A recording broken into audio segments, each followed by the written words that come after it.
Welcome, dear listeners, to History with Herodotus, where we embark on a journey through the annals of time to uncover the secrets of our collective past. Today, we set sail on the vast expanse of the Atlantic Ocean, bound for the storied era of the Spanish treasure fleets. This majestic armada, which would come to dominate the seas and shape the destiny of nations, has a rich and fascinating history that spans centuries. As we delve into the origins of the Spanish treasure fleets, we find ourselves in the late 15th century, a time of great upheaval and transformation in Europe. The year was 1479, and the Treaty of Alcazaba had just been signed, marking the beginning of a new era of cooperation between Spain and Portugal. This treaty would pave the way for the exploration and colonization of the New World, and it is against this backdrop that we must understand the emergence of the Spanish treasure fleets. Our journey takes us to the sun-kissed shores of the Iberian Peninsula, where the kingdoms of Castile and Aragon were forging a unified Spain. The monarchs, Ferdinand II of Aragon and Isabella Estocast, were keenly aware of the potential benefits of a strong naval presence and provided significant support to early maritime endeavors.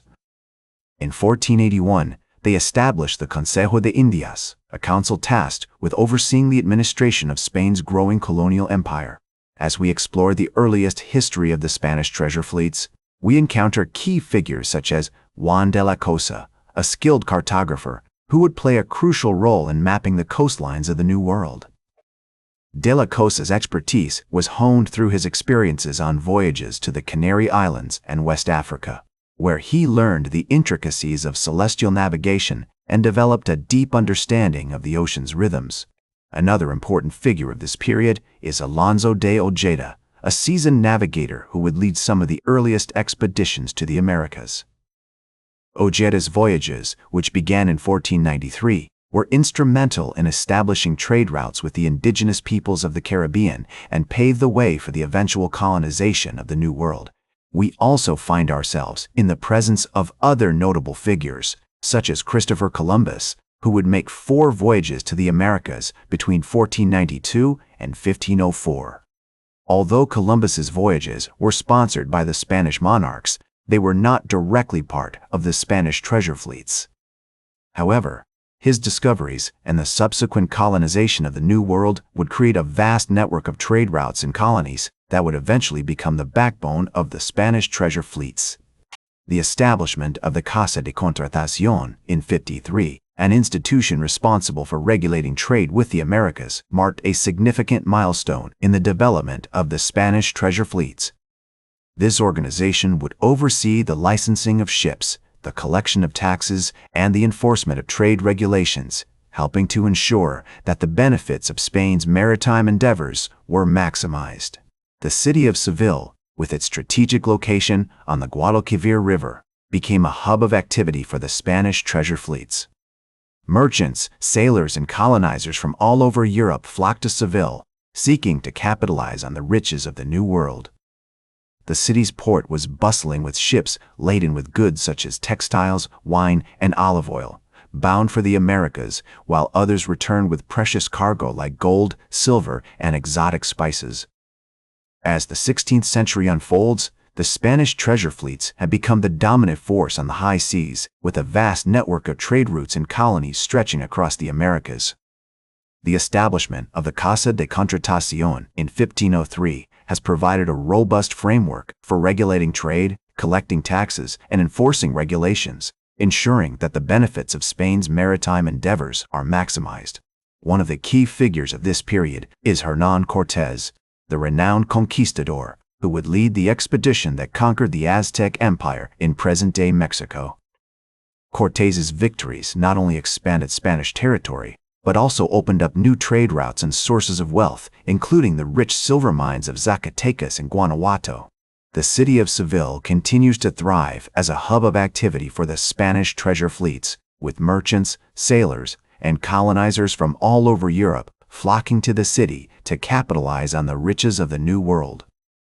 The port is bustling with ships laden with goods such as textiles, wine, and olive oil, bound for the Americas, while others return with precious cargo like gold, silver, and exotic spices. As we explore this period, we also encounter other notable figures, such as Ferdinand Magellan, who would lead the first expedition to circumnavigate the globe in 1519 to 1522. Although Magellan's voyage was sponsored by the Spanish monarchs, it was not directly part of the Spanish treasure fleets. However, his discoveries and the subsequent establishment of trade routes with Asia would have a profound impact on the development of the Spanish treasure fleets. The Spanish treasure fleet's dominance of the seas is also marked by the construction of impressive galleons, such as the Nuestra Señora de Atocha, which would become one of the most famous ships in history. These galleons were designed to carry vast amounts of treasure and cargo, and their construction reflects the advanced shipbuilding techniques of the time. As we navigate the complexities of this period, we also find ourselves in the midst of a series of conflicts, including the War of the League of Cognac, which pitted Spain against a coalition of European powers. The Spanish treasure fleets played a crucial role in these conflicts, providing logistical support and transporting troops to key battlegrounds. The period is also marked by significant cultural and economic exchanges between Spain and its colonies. The introduction of new crops, such as maize and potatoes, would have a profound impact on the diets and economies of Europe, while the transfer of knowledge, technologies, and ideas would help shape the course of Western civilization. As the 17th century unfolds, the Spanish treasure fleets faced numerous challenges that would ultimately contribute to their downfall. One of the primary factors is the rise of other European powers, such as England, France, and the Netherlands, which begin to challenge Spain's dominance of the seas. The English, in particular, proved to be a formidable foe, with privateers like Sir Francis Drake launching daring raids on Spanish ships and colonies. The Spanish treasure fleets also face internal challenges, including corruption, mismanagement, and a decline in the quality of their ships and crew. The construction of galleons, once the pride of the Spanish fleet, begins to decline, and the vessels that are built are often poorly designed and inadequately manned. This decline in naval power is exacerbated by the devastating effects of the 30 Years' War, which drained Spain's resources and manpower. Another significant factor contributing to the decline of the Spanish treasure fleets is the increasing difficulty of extracting wealth from the colonies. The rich silver mines of Zacatecas and Guanajuato, which had once been a mainstay of Spanish prosperity, begin to play out, and the costs of maintaining control over the vast territories of the Americas become prohibitively expensive. As the Spanish treasure fleet struggle to maintain their dominance, they also face the challenge of piracy and smuggling. The Caribbean becomes a hotbed of pirate activity, with infamous buccaneers like Henry Morgan and Calico Jack preying on Spanish ships and colonies. The Spanish authorities are often unable or unwilling to crack down on these pirates, who become increasingly brazen in their attacks. Despite these challenges, the Spanish treasure fleets continue to play an important role in Spanish trade and commerce, albeit at a significantly reduced level. The fleets still transport goods and treasure across the Atlantic, but they do so with decreasing frequency and efficiency.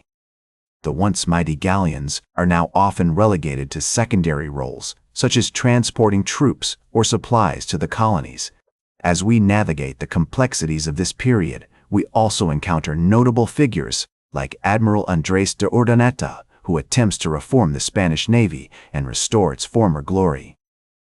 However, his efforts are ultimately unsuccessful, and the Spanish treasure fleets continue their decline into obscurity. The decline of the Spanish treasure fleets has a profound impact on the world economy and politics. The shift in power from Spain to other European nations sets the stage for the colonial wars of the 18th century and the eventual rise of new global powers like Britain and France. The legacy of the Spanish treasure fleets can still be seen today in the cultural and economic ties that bind Europe and the Americas together. Thank you for joining me on this extraordinary tale, and I hope that you will continue to explore the many wonders and secrets that lie within the realm of maritime history. That's all for today's History with Herodotus. Remember to like, share, and subscribe. And until next time, remember that to understand the present, we must first understand the past.